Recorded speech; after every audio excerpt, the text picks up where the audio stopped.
Myths are like old familiar songs. They call to us from a time long past. These stories are filled with wonder and mystery. They speak of heroes and great deeds. They tell of magic, both bright and dark. We listen to these tales, and for a while we are part of their world. These ancient stories hold a power. They help us understand things we cannot easily see. They whisper secrets about courage and fear, love and loss. It is a deep magic woven into the fabric of our world. Arthur's story did not begin in a grand palace. He was a hidden child, his true family unknown to him. The wise sorcerer Merlin knew the secret of his birth.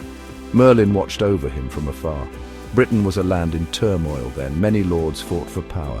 There was no true king to unite the people. Young Arthur grew up not knowing his great destiny. He was just a boy, learning the ways of the world, unaware of the future that awaited him. The moment of destiny arrived in a most unexpected way.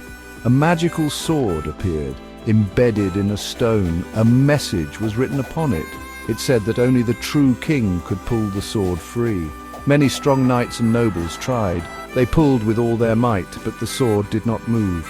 Then young Arthur, still just a squire, stepped forward. He reached out and drew the sword easily. It was a sign for all to see. He was the chosen one, the rightful king of Britain.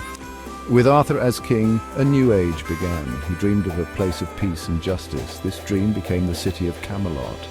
Camelot was more than just a castle with strong walls. It was an idea, a hope for a better world. Its towers were said to shine brightly. Music and laughter often filled its halls. Knights and ladies gathered there, drawn by Arthur's vision. It was a beacon of light in a dark and troubled land, a promise of what could be achieved through unity and noble purpose. Camelot represented a new way of living. It was a place where might was used for right. King Arthur wanted his kingdom to be fair. He wished for his people to live without fear.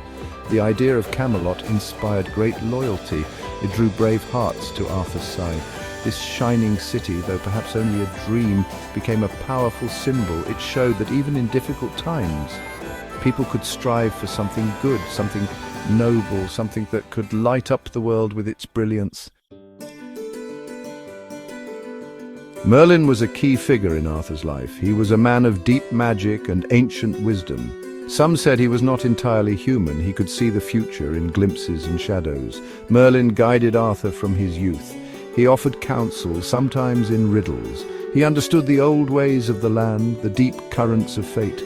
But even Merlin's magic had its limits. He knew that destiny could not always be changed, only faced. His presence was a constant reminder of the mystical forces at play.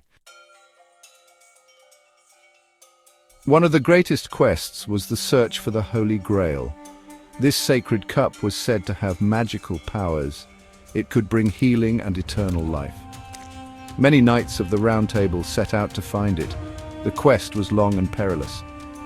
It tested their courage, their faith, and their purity of heart. Only the most worthy could hope to succeed. This search was more than just an adventure. It was a spiritual journey, a deep longing for something holy and transcendent in a world often filled with conflict. The knights undertook many other great deeds. They fought against cruel tyrants and fearsome beasts. They rescued damsels in distress. They brought Arthur's lore to distant parts of the kingdom.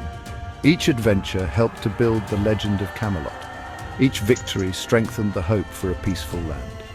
These stories tell of courage in the face of danger. They speak of the importance of standing up for what is right. The knights were symbols of chivalry, their actions inspiring others to follow a noble path. But shadows began to fall upon Camelot. Betrayal and doubt crept into the shining city. The love between Lancelot and Guinevere was revealed. This caused great pain and division. Mordred, Arthur's wicked nephew or son, plotted against the king. The dream of Camelot started to crumble. Friends became enemies. The fellowship of the Round Table was broken. Arthur had to fight a final, terrible battle against those he once trusted. It was a tragic end to a golden age, a reminder that even the brightest dreams can face darkness. Despite its fall, the legend of King Arthur and Camelot lives on. It speaks to us across the centuries. The ideals of justice, leadership and courage still inspire. We see Arthur's story in books, movies and songs. The quest for a better world, like the quest for the Grail, continues in our own lives. The hope that a good leader can make a difference remains strong. The dream of Camelot, a place of fairness and nobility, is a dream that humanity continues to chase, a light that never truly fades.